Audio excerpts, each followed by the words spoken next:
Hi everyone, this is Shazib Rafiq. In today's chapter, we are going to discuss marketing mix product of IGCSE O levels business studies. Marketing mix is basically we already have discussed this earlier in chapter 10 जब हमने बात की थी कि marketing mix में हम क्या करते हैं। हमारे पास चार एलिमेंट्स होते हैं मार्केटिंग मिक्स में, जिसमें एक प्रोडक्ट है, फिर प्राइस है, फिर प्लेस है, फिर प्रमोशन है। ये मार्केटिंग मिक्स में ये चार एलिमेंट्स ऐसे होते हैं कि जो कि किसी भी बिजनेस को सक्सेसफुल बनाने के लिए इन चार एलिमेंट्स का सक्सेसफुल होना बहुत ज़रूरी है इंडिपेंडेंटली। आपने सही प्रोडक्ट बना लिया, आपने सही प्राइसिंग सेट कर दी, आपने सही मार्केटिंग कर दी, कस्टमर मार्केट जाता है, उसको वो प्रोडक्ट नहीं मिलता। अगर आपने उसको सही प्लेस नहीं किया तो अल्टीमेटली बिजनेस का फेलियर है।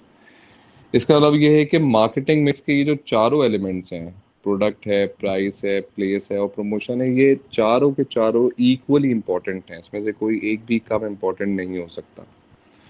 अब सवाल ये होता है कि भाई प्रोडक्ट की अगर हम बात करते हैं तो प्रोडक्ट में क्या क्या चीज़ें आ जाती हैं। तो ये तमाम के तमाम वो फैक्टर्स हैं जो कि प्रोडक्ट को कवर करेंगे, जैसे कि उसके फीचर्स हो गए, क्वालिटी हो गई, ब्रांडिंग हो गई, पैकेजिंग हो गई, सर्विसेज हो गए और वारंटीज़ हो गई। अगर कोई मैन्युफैक्चरिंग बिजनेस है तो वो वारंटीज़ भी दे सकता है कि आप वापस में उसको क्लेम कर सकते हैं। आप गाड़ी खरीदते हैं, आपको 1 ईयर की जो है वो इंजन की वारंटी देते हैं, या उसके उसके जो पार्ट्स होते हैं उसकी 1 साल की वारंटी दी जाती है। तो जितना ज़्यादा एक्सपेंसिव आप गुड खरीदते हैं उस हिसाब से उसकी वारंटी क्लेम्स भी होते हैं और उसके features and characteristics and packaging भी होती है। तो ये तमाम के तमाम जो हैं कैरेक्टरिस्टिक्स हैं किसके प्रोडक्ट के। अब हम प्राइस की बात कर लेते हैं। तो प्राइसिंग में हम बात करेंगे प्राइसिंग स्ट्रेटजीज पे, अलाउंसेस पे, डिस्काउंट्स पे, पेमेंट टर्म्स पे। तो ये तमाम के तमाम कैरेक्टरिस्टिक्स आपके प्राइसिंग से रिलेटेड हो गए। प्लेस की अगर मैं बात करूं तो प्लेस का मतलब होता है कन्वीनियंस कस्टमर तक पहुंचाना प्रोडक्ट को। तो कौन सा चैनल ऑफ डिस्ट्रीब्यूशन आप इस्तेमाल करेंगे, कितना मार्केट आप कवर करेंगे, असॉर्टमेंट कैसी होती है, लोकेशन कहाँ पर आपकी होगी, इन्वेंट्री कितनी मैनेज करनी पड़ेगी और ट्रांसपोर्टेशन के कौन कौन से मेथड्स को फॉलो करेंगे अपने प्रोडक्ट को डिलीवर करने के लिए। फिर हम बात करते हैं प्रमोशंस की। तो प्रमोशंस में आपके पास सेल्स प्रमोशन है जिसको हम बिलो द लाइन प्रमोशन भी कहते हैं, एडवर्टाइजमेंट है जिसको हम अबव द लाइन प्रमोशन भी कहते हैं, पब्लिक रिलेशन है, डायरेक्ट मार्केटिंग है। तो ये सारे के सारे elements comes under promotion. Marketing mix में जितने भी चैप्टर्स हैं इंक्लूडिंग प्रोडक्ट हो गया जो हम चैप्टर 12 में पढ़ेंगे, इसके बाद प्राइसिंग का चैप्टर पढ़ेंगे, फिर प्रमोशन का चैप्टर पढ़ेंगे और लास्ट में प्लेसमेंट का चैप्टर पढ़ेंगे। तो ये कंप्लीट चैप्टर्स हैं, इस पूरी सीरीज को मिस मत कीजिएगा। तो प्रोडक्ट क्या है बेटे? Product basically it can be a good और कैन बी अ सर्विस, कुछ भी हो सकता है। प्रोडक्ट की अगर हम बात करें तो क्यों बनाया जाता है? बात एक ही है कि भाई सेटिस्फेक्शन देने के लिए या डिज़ायर को मीट करने के लिए।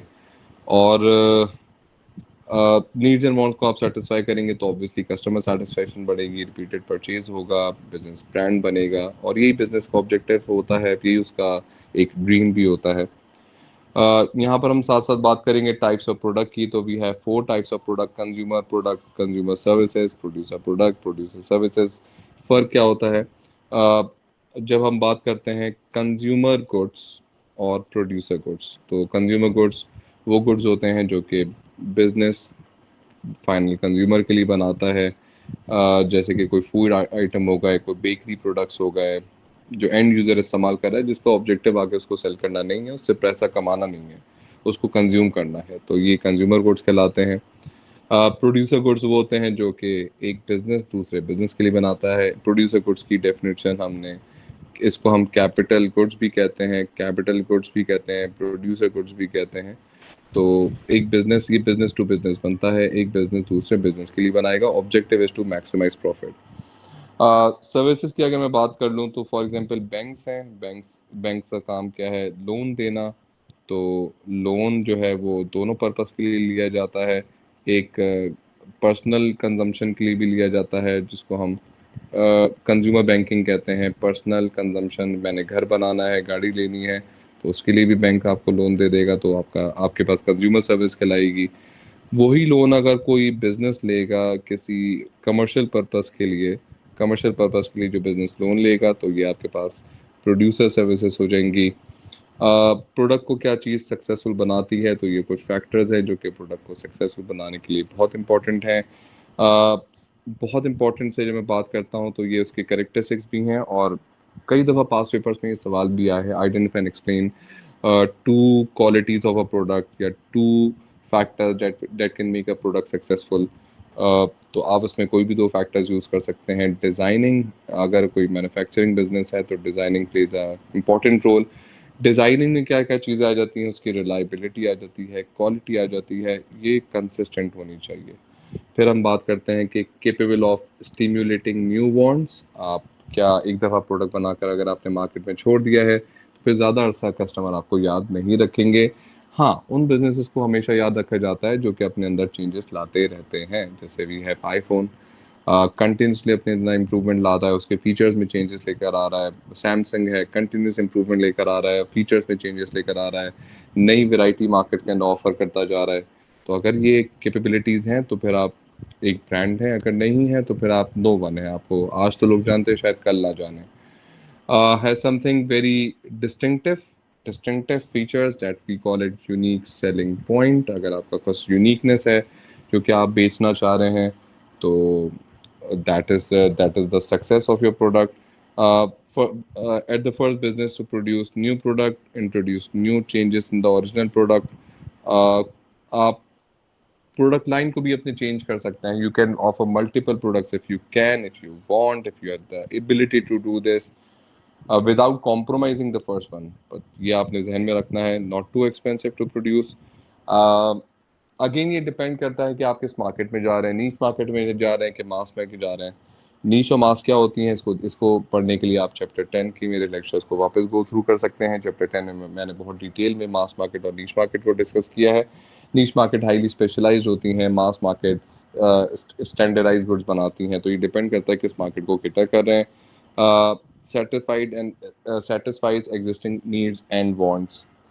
नए बनाने का मतलब ये नहीं है कि अपने जो करंट कस्टमर्स हैं उनको छोड़ दें, करंट के लिए अलग प्रोडक्ट बनाते रहें, नए कस्टमर्स को टारगेट करने के लिए नए प्रोडक्ट डेवलप करते जाएं, और ये पूरा साइकिल इस तरीके से मूव ऑन चलता रहेगा। This basically makes your product more successful. Product development process की अगर मैं बात करूं तो स्टार्ट करते हैं इसको आइडिया जनरेशन से। आइडिया कहीं से भी लिया जा सकता है। आप कस्टमर से भी आइडिया ले सकते हैं, आप कंपेटिटर से के प्रोडक्ट से भी आइडिया ले सकते हैं, आप जो है वो मार्केट रिसर्च करके भी आइडिया जनरेट कर सकते हैं।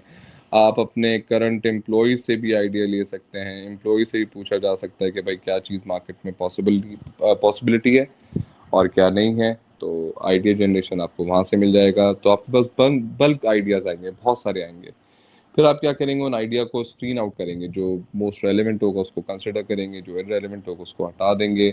और फिर आप क्या करेंगे, कॉन्सेप्ट डेवलपमेंट एंड टेस्टिंग करेंगे। आप देखेंगे कि भाई कौन से, लेट सपोज आपने 3 बेस्ट आइडियाज़ को पिक कर लिया, उसकी आपने क्या कर ली, कॉन्सेप्ट डेवलपमेंट करी, आपने उसकी टेस्टिंग करी, टेस्टिंग और उसकी मार्केटिंग स्टार्ट। फिर टेस्टिंग करने के बाद आपको ये पता चल जाएगा 3 में से सबसे बेस्ट कौन सा है।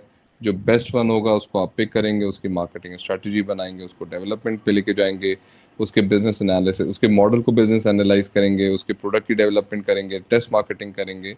और लास्ट, अगर टेस्ट मार्केटिंग आपकी सक्सेसफुल हो जाती है तो फिर आप उसको कमर्शलाइज कर देते हैं। तो ये प्रोडक्ट डेवलपमेंट प्रोसेस अगर आप देखें तो ये कर क्या रहा होता है कि आपके चांसेस ऑफ फेलियर को कम से कम कर रहा होता है with the passage of time. तो ये प्रोडक्शन डेवलपमेंट प्रोसेस है जो कि मोर और लेस हर कंपनीज को फॉलो करती है। बेनिफिट्स क्या होते हैं नए प्रोडक्ट डेवलप करने के, तो बहुत सारे बेनिफिट्स हैं। सबसे पहला तो various benefits of business when developing new product is unique selling point। You are coming up with something that is not offering in the market yet। You are trying to capture the market which is un capitalized by the other businesses। आपके पास open opportunity है अगर आपके पास वो uniqueness है तो। Diversification, आप एक product already launch करके बैठे हुए हैं, आपने एक और प्रोडक्ट लॉन्च कर दिया। आपके पास गेमिंग सिस्टम चल रहे हैं, आपने कैमरा लॉन्च कर दिए सोनी की तरह, आपने वीडियो गेम्स लॉन्च कर दिए, आपने एलईडी टीवी बना दिए। तो ये क्या है, this is what we call diversification. Multi brands, multi multi product की मार्केट्स में जाना और उसको एक्सप्लोर करना, लेकिन सब में अपनी स्ट्रेंथ को रखना। अब अगर आप एक बात देखें तो सोनी अपनी स्ट्रेंथ उसकी क्या है, टेक्नोलॉजी, तो उसी टेक्नोलॉजी से वो सोनी जो है वो क्या करता है कि प्ले स्टेशन भी बनाता है, प्ले स्टेशन भी बना रहा है, एलईडी टीवीज भी बना रहा है, कैमरास भी बना रहा है, कैमरास भी बना रहा है। तो टेक्नोलॉजी मोरलेस एक ही इस्तेमाल कर रहा है लेकिन 3 मार्केट में जा रहा है, तो दिस इज मार्केट डाइवर्सिफिकेशन। कोई एक प्रोडक्ट उसका सक्सेसफुल नहीं भी हो पाता किसी भी रीज़न की वजह से, they have multiple other products to deal with. Business expansion करता है नई मार्केट्स में, और बिजनेस एक्सपेंड करता है अपनी एग्जिस्टिंग मार्केट में। तो ये कुछ बेनिफिट्स आपको मिलते हैं, लेकिन इसके अगेंस्ट में आपको कॉस्ट भी बेयर करनी पड़ती है। क्या कॉस्ट होती है? कॉस्ट ऑफ रिसर्च होती है। जैसे मैंने आपसे कहा, जब प्रोडक्ट डेवलपमेंट प्रोसेस करते हैं तो आपको मार्केट रिसर्च करनी पड़ती है। मार्केट रिसर्च कैसे होती है, कितने टाइप्स की होती है, उसके मेथड्स क्या होते हैं, एक आइडियल मार्केट रिसर्च का प्लान कैसा हो सकता है, ये चैप्टर 11 में मैंने बहुत डिटेल में डिस्कस किया हुआ है मार्केट रिसर्च को। तो आप जाकर मेरी चैप्टर 11 की वीडियो देखिए, और अगर आपको पसंद आए तो उसको लाइक भी कीजिए और शेयर भी कीजिए। कॉस्ट की मैं बात कर रहा था आपसे, तो रिसर्च की कॉस्ट बहुत ज़्यादा होती है। मैं एक चीज़ यहाँ पर ऐड करना चाहूँगा कि अक्सर लोग ये देख रहे होते हैं कि मार्केट रिसर्च अगर आपने की और आपने ये डिसाइड किया कि यार मुझे बिजनेस अब ये वाला प्रोडक्ट डेवलप नहीं करना, आपका आपका रिजल्ट क्या आता है कि भाई आप प्रोडक्ट डेवलप नहीं कर रहे। तो अगर आप प्रोडक्ट डेवलपमेंट की तरफ जाते तो हो सकता था कि आपकी जो कॉस्ट थी दैट इज 10 बिलियन रुपीस की आपकी कॉस्ट आ सकती थी। मार्केट रिसर्च पे आपने 0.5 बिलियन जो है वो खर्च कर दिए। देखने को तो मिल रहा है कि भाई ये कॉस्ट तो आपकी वेस्ट हो गई, लेकिन अगर आप ये देखें तो इस कॉस्ट के वेस्ट करने से आपको 9.5 बिलियन रुपीस की जो आप इन्वेस्टमेंट थी जो आप यहाँ पर लगा सकते थे वो आपकी बच गई है। तो मार्केट रिसर्च उस चीज उस सूरत में बहुत ज़्यादा हेल्पफुल हो सकती है। Cost of producing trial products, again आपको प्रोटोटाइप बनाने पड़ते हैं मार्केट को दिखाने के लिए, तो वही कॉस्ट बड़ी कॉस्ट है। Lack of sales if target market is wrong, अगर आपने गलत मार्केट सेलेक्ट कर ली तो आपकी पूरी मार्केट कैंपेन बेकार हो जाएगी। और लॉस ऑफ कंपनी इमेज, अगर प्रोडक्ट जो है वो फेल होता है मार्केट के अंदर, तो ये कंपनी के लिए बहुत बड़ा ड्रॉबैक भी हो सकता है।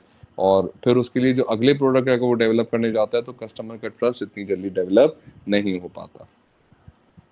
इम्पोर्टेंस ऑफ ब्रांडिंग की अगर बात करें तो ब्रांडिंग क्या है? ब्रांडिंग बेसिकली कहते हैं यूनिक नेम को या डिज़ाइन को, सिंबल को, इन तमाम तमाम फीचर जब मिलते हैं तो होती है ब्रांडिंग।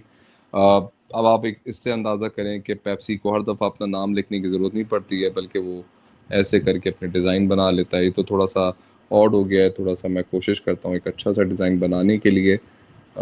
इस तरीके से अगर एक सर्कल हम बनाएं, नहीं, अगर हम और अच्छा सा सर्कल बनाएं तो उसके बाद पेप्सी क्या करता है, पेप्सी कुछ ऐसे करके एक लाइन थोड़ी ये इतनी बना के देगा, ऐसे करके हम एक लाइन बना लें और ऐसे करके एक लाइन बना लें।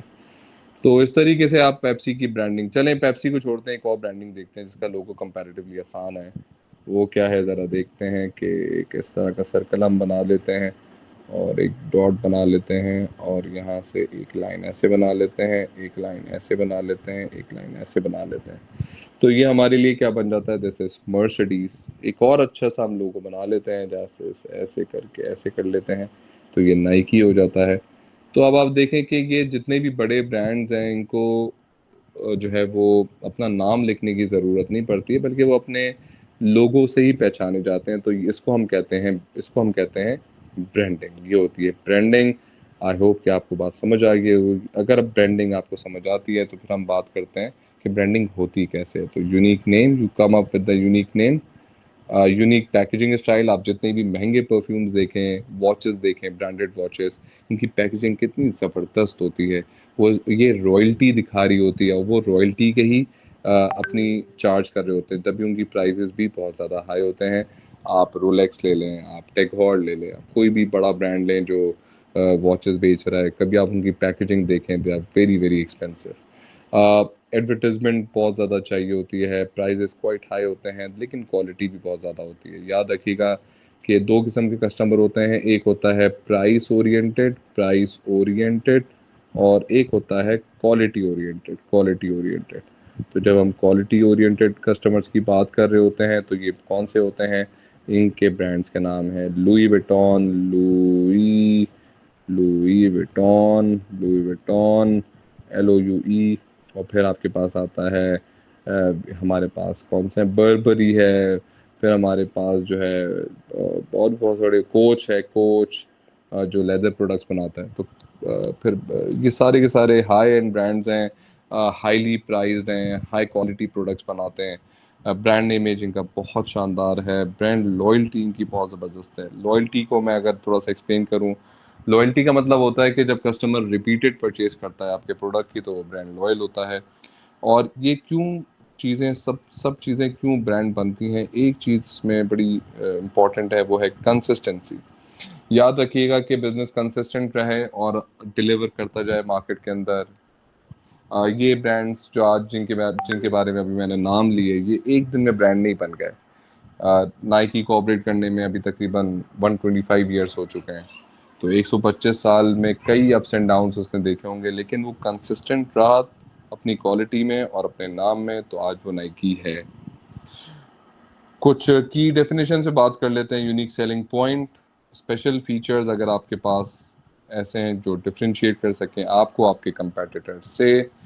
Brand name, that is your unique name that again distinguishes you from the other brands you have. Loyalty, customer buy again and again instead of their competitors brand or brand image. Image is basically your identity that basically helps you to distinguish again with you from your competitors. Packaging की अगर मैं बात करूं, packaging को भी हम product के अंदर ही डिस्कस करेंगे। तो क्या फीचर्स हैं पैकेजिंग के लिए? पैकेजिंग हमारे प्रोडक्ट को प्रोटेक्ट करती है, पैकेजिंग आई कैचिंग होती है, ट्रांसपोर्ट करने में आसानी रहती है, इसी तरीके से प्रोडक्ट को फिट इन कर देती है, प्रमोट करने में आसानी है, हाई कैचिंग है, इंफॉर्मेशन प्रोवाइड करती है और ब्रांड क्रिएट करती है। अभी ऊपर हमने डिस्कस किया लग्जूरियस हैंड वॉचेस हैं हमारे पास, परफ्यूम्स हैं, they are very expensive in nature और उनकी पैकेजिंग भी इतनी रॉयल होती है जैसे उनकी प्राइसिंग होती है।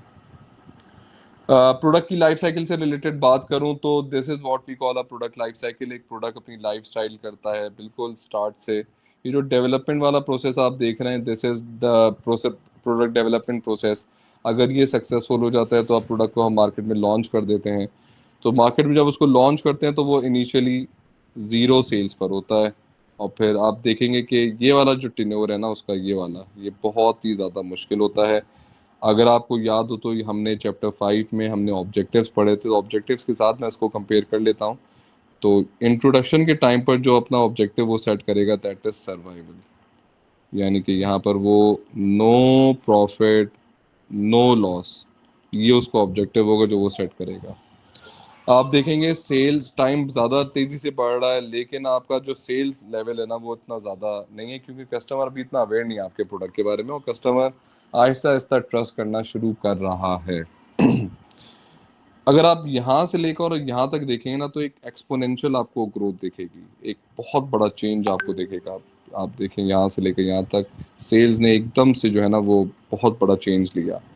तो इसको हम कहते हैं ग्रोथ। ग्रोथ में एक्सपोनेंशियल चेंजेस आते हैं, बिजनेस की सेल्स एक्सपोनेंशियली बढ़ना शुरू कर देती है, कस्टमर में बहुत ज़्यादा अवेयरनेस फैल जाती है, लॉयल्टी भी बिल्ड होती है, ब्रांड भी डेवलप होता है।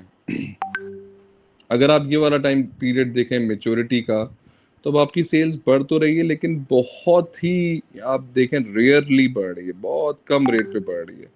तो रेट चेंज यहाँ पर आपको दिख रहा होगा बहुत ज़्यादा कम है। देखें रेट चेंज यहाँ पर देखें और यहाँ पर देखें, बहुत ही ज़्यादा रेट चेंज में फ़र्क आ जाता है। मेच्योरिटी में, मेच्योरिटी कब होता है कि जब मार्केट में मज़ीद सप्लायर उस प्रोडक्ट कर आ जाते हैं, मार्केट में कंपटीशन बहुत ज़्यादा बढ़ जाता है, कस्टमर के पास ऑप्शन बहुत ज़्यादा बढ़ जाते हैं, कस्टमर्स फिर और या फिर वो ऐसा भी हो सकता है कि उस प्रोडक्ट की मार्केट में मज़ीद डिमांड नहीं रही तो वो मेच्योरिटी की तरफ आ जाता है। सैचुरेशन में बहुत ही ज़्यादा स्टेगनेंट सेल्स हैं, कोई चेंज नहीं आ रहा सेल्स के अंदर। और जब ये वाली कंडीशन आती है तो बिजनेस के पास एक बहुत बड़ा क्वेश्चन मार्क आता है, उसको ये बात पता होती है कि नेक्स्ट इज डिक्लाइन। अब उसको डिक्लाइन की तरफ जाना है। सनसिल्क आप देखेंगे जब भी इन सिचुएशंस में आता है, बहुत पुराना ब्रांड है, और आप देखेंगे जैसे ही वो इस सिचुएशन में, इस रीजन में आना शुरू करता है तो वो अपने आप को रीब्रांड कर देता है, रीब्रांड करता है, उसकी पैकेजिंग चेंज होती है, उसकी एडवर्टाइजमेंट चेंज हो जाती है, उसकी एसोसिएशंस बदल जाती हैं। पेप्सी अगर आप देखें तो पेप्सी कंटिन्यूसली अपने आप को जो है वो इन इस सिचुएशन से बचाना चाहता है और वो क्या करता है, वो रीब्रांडिंग करता है, वो अपने स्लोगन चेंज करता है, वो अपनी मार्केटिंग स्ट्रेटजीज चेंज करता है, वो अपनी पैकेजिंग को बदल देता है। तो ये बड़े बिजनेस, ये देखें इनकी नज़रें होती हैं उन चीज़ों पे। This is what we call the importance of product life cycle, ये बहुत सिग्निफिकेंट है। अब ज़रा इन स्टेजेस को एक एक करके ज़रा डिटेल में भी पढ़ लेते हैं। जब हम डेवलपमेंट कर रहे होते हैं तो आपको पता है कि टेस्ट मार्केट कर रहे होते हैं, प्रोटोटाइप्स बना रहे होते हैं, फिर हम उस प्रोडक्ट को लेके जा रहे होते हैं। इंट्रोडक्शन में क्या होता है कि हम सक्सेसफुली प्रोडक्ट को डेवलप कर लेते हैं, लॉन्च कर देते हैं मार्केट के अंदर, लेकिन सेल्स कंपैरेटिवली बहुत स्लो रहती हैं अभी। ग्रोथ में यहाँ पर एक और चीज़ जहन में रखिएगा कि आप इंफॉर्मेटिव एडवर्टाइजमेंट बहुत ज़्यादा करते हैं। इंफॉर्मेटिव एडवर्टाइजमेंट का मतलब होता है कि कस्टमर को अवेयरनेस क्रिएट करते हैं बहुत ज़्यादा। आप बहुत ज़्यादा हैविली इन्वेस्ट करते हैं अपनी मार्केटिंग स्ट्रैटेजीज में। आप दोनों print media, electronic media, social media, सारे मीडियाज़ को यूज़ करते हैं। जो सबसे ज़्यादा इफेक्टिव आपके लिए हो सकता है उसको आप ज़्यादा ध्यान देते हैं, उस पर ज़्यादा बजट लगाते हैं। ग्रोथ में आप देखेंगे सेल्स बहुत तेजी से टेक ऑफ करता है और प्रोडक्ट की मार्केट में जो प्रॉफिटेबिलिटी होती है वो बहुत ज़्यादा बढ़ना शुरू हो जाती है, मार्केट शेयर बढ़ना शुरू हो जाता है। और फिर मार्केट शेयर क्या चीज़ है? Market share is company sales upon market sales multi into 100, यानी कि आपका सेल्स कंट्रीब्यूशन मार्केट में कितना है। मेच्योरिटी में आप देखेंगे sales starts to fall, customer आपके प्रोडक्ट से बोर हो चुका है, उसको कुछ डिफरेंशिएटेड नहीं मिल रहा है, मार्केट में उसके बहुत कंपेटिटर्स आ गए हैं। Same goes with saturation, saturation मजीद लेवल बहुत ज़्यादा बढ़ जाता है। यहाँ पर आपका सप्लाई मार्केट में डिमांड के बराबर हो जाएगा, कस्टमर की जितनी डिमांड है उतना सप्लाई है, तो वो आपकी आपके प्रोडक्ट को इतने ज़्यादा फेवर नहीं देता है। और अगर आपने इसके अंदर कोई चेंजेस नहीं लेकर आए तो फिर आप डिक्लाइन पर आ जाते हैं, जहाँ पर सेल्स स्टार्ट्स टू ड्रॉप, आपकी सेल्स ड्रॉप करना शुरू कर देती है। तो this is how product life cycle actually works. Significance क्या है? कंपनीज को बहुत हेल्प होती है इससे, ये पता करने में कि भाई हमारे लिए, क्योंकि उनको पता है कि डेंजर यहाँ से शुरू हो जाता है। जैसे ही वो इस रीजन में पहुंचते हैं तो वो अपने प्रोडक्ट में डेवलपमेंट करना शुरू कर देते हैं। क्या वाकई में हम एक डिक्लाइन वाले प्रोडक्ट को, या फिर वो प्रोडक्ट जो अभी डिक्लाइन की तरफ जाने वाला है, उसको बचा सकते हैं? क्या ऐसी कोई एक्सटेंशन स्ट्रैटेजीज होती हैं? तो बिल्कुल होती हैं। तो these are some of the extension strategies, और इसको हम एडेड वैल्यू भी कहते हैं। और एडेड वैल्यू करके आप अपनी लाइफ को कुछ अरसे के लिए बढ़ा लेते हैं। कहाँ से बढ़ाते हैं? अगर आप एक बात नोट करें तो ये वही वाला टाइम पीरियड है जिसकी मैं बार बार बात कर रहा हूँ, मैच्योरिटी एंड सैचुरेशन। यहाँ से कंपनी अपने प्रोडक्ट को वापस टेक ऑफ पे ले जाती है, लेकिन कुछ अरसे तक। वो क्या करती है? प्राइस रिडक्शन करती है, वैल्यू एडिशन करती है, नई मार्केट्स को एक्सप्लोर करती है, पैकेजिंग को चेंज कर देती है, प्रोडक्ट के अंदर वेरिएशंस लेकर आ जाती है। इन तमाम स्ट्रैटेजीज को हम एक्सटेंशन स्ट्रैटेजीज करते हैं, कहते हैं, जिसमें हम प्रोडक्ट लाइफ साइकिल की लाइफ को कुछ अरसे के लिए बढ़ा देते हैं। तो ये कहलाती है आपकी product life cycle. I hope कि आपको ये बात समझ आ गई होगी, आई होप कि आपको ये चैप्टर समझ आ गया होगा। अगर आपको हमारी बात समझ आती है, हमारे लेक्चर्स पसंद हैं, तो इसको लाइक भी कीजिए, सब्सक्राइब भी कीजिए और शेयर भी कीजिए। Thank you.